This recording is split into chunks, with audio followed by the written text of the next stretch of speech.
Hey there. Do you want to learn about nothing? Well, too bad, because you're not going to be learning. So, anyways, I'm talking about the universe here, and I'm not going to say I'm very qualified to talk about anything, but especially the universe. I researched this a ton, but I don't know what I'm talking about. This is just my best guess after researching for like 5 hours. Anyways, it's time that we talk about our favorite French person and his misfortunes in the universe.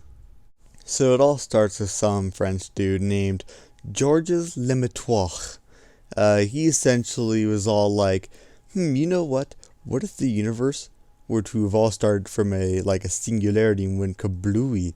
And everybody else was like, what are you talking about? You're saying there's just some big bang. That's insane. And something funny is that actually the Big Bang was originally named to be the hypothesis of the primeval atom, which honestly is a mouthful, and I always forget that when I'm trying to remember it. And there was another version which was the cosmic egg, which I honestly think is much superior. But you might be asking yourself, hey, why were they bullying the Big Bang Theory, or as what they called it, the theory of the primeval atom? Well, you see, the issue was that there was not any evidence that there was a Big Bang other than two things. A, helium in the universe was at an abundant level that would only indicate that it was very hot at the beginning. This, when put together with the fact that it would appear from Earth that objects further from Earth were much faster than objects closer to Earth, indicated that the universe was indeed expanding. And while these two things on their own stand to show that there was a chance of a Big Bang, on its own, it's not going to be enough. There needs to be more evidence. And that wouldn't happen for decades after this. But let us begin with the two major pieces of evidence. So let us begin with helium. Helium is made of two neutrons, two electrons, and two protons. What this means is that it is actually the most common atom that has neutrons in the universe. Now, of course, the most common atom in the universe is hydrogen, but neutrons are what makes this very special. Neutrons can be indicative of the amount of heat at the beginning of the universe. This is because if neutrons do not become part of an atom quickly enough, and this is very quick, that they will turn into a proton and then likely at this point in time become a hydrogen atom. So, assuming that the universe was very hot, it would be easy to assume that there would be more helium atoms in the universe, but if it were cooler, we would see a lower amount of helium atoms in the universe because so many neutrons would have quickly just turned into a proton, which definitely would lower the amount of helium because you need neutrons for helium. So, what this would mean is that the universe all started at a very hot point, which is now what we know for certain. But again, this on its own did not indicate that there was a 100% chance of there being a kind of an explosion at the beginning of the universe. For the only other major piece of evidence, Hubble was essentially looking at space as an astronomer does, and he realized that stars further from us were expanding away much quicker than stars near us. And this would indicate that the universe has to be expanding. When this, as well as the information of the abundance of helium in the universe that has been proven, can actually be used to deduce that there was an enlarged kablooey at the beginning of the universe.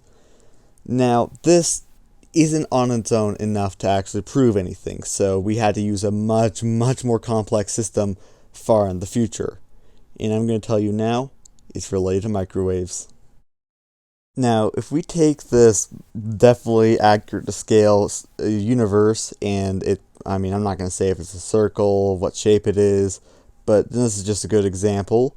If we take this and we point our things somewhere, we will notice this static of microwaves no matter where we point it. Anywhere in the universe, we will always find microwaves. And I'm not talking about the appliance. I'm talking about the actual wavelength of microwave, just for clarity. And scientists are trying to think, I wonder why there's microwaves literally everywhere. And, well, you see, this can actually be answered by something entirely different, but it'll make sense once we explain it. Redshift. And if you're familiar with the Doppler effect, you'll notice that a car passing you will sound a lot higher pitched when you're near it than once it's past you, where it sounds lower pitched. That's cool. This is the visual form of it.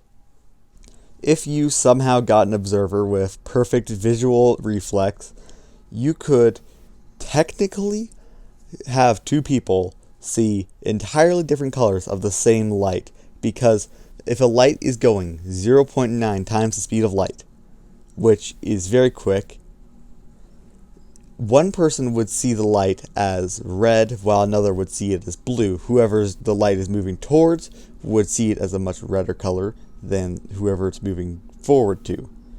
This is because of an entirely different effect, which is if you throw a ball 80 kilometers per hour, the ball will go 80 kilometers per hour. However, if you're going in the opposite direction, 79 kilometers per hour, the ball will have a very disappointing drop at a 1 kilometer per hour rate, which definitely won't go very far. This is because the momentum of you has to fight the momentum of the ball. However, for some reason, light just decided it didn't want to work like this. You can still see a light if you're going 0.9 times the speed of light, just as quickly as you would be able to see light as if somebody were going 0.1 times the speed of light the opposite direction. The only difference is the color of the light as the wavelength shifts, unlike the light speed, because light speed is a constant.